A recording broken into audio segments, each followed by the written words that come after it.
जरा सोचें, कैसा हो अगर आपको महज चंद घंटे जागने पर पूरी जिंदगी से भी ज्यादा का सवाब मिल जाए। यकीन जाने, ये वो हैरत अंगेज तोहफा है जो तारीख के एक बड़े ही दिलचस्प वाक़े के बाद हमें दिया गया। पहला तो हुआ कुछ यूं कि रसूलुल्लाह सल्लल्लाहु अलैहि वसल्लम ने सहाबा इकराम को बनी इसराइल के एक आबिद व मुजाहिद का बड़ा ही ज़बरदस्त वाक़या सुनाया, जिसने मुसलसल 1000 महीने यानी तकरीबन 83 साल तक रातों को इबादत की और दिन में जिहाद किया।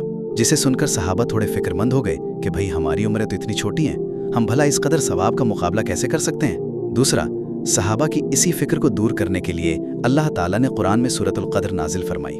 इसमें हमें ये ज़बरदस्त खुशखबरी दी गई कि शब क़द्र की सिर्फ एक रात की इबादत इन 1000 महीनों से भी कहीं बेहतर है, और दरअसल ये रात इस उम्मत के लिए उम्र की कमी का एक खास इलाही इनाम और बेहतरीन इजाला है। और आखिर में इस रात की अहमियत सिर्फ वक्त के सवाब तक ही महदूद नहीं है, बल्कि इसी रात फरिश्तों के सरदार हज़रत जिब्राइल अलैहिस्सलाम और बेशुमार फरिश्ते ज़मीन पर उतरते हैं, इबादत गुजारों के लिए सलामती की दुआएं करते हैं, और हाँ, अगले पूरे साल के लिए तकदीर के तमाम फैसले मुताल्लिका फरिश्तों के हवाले कर दिए जाते हैं, और ये सलामती फजर होने तक रहती है।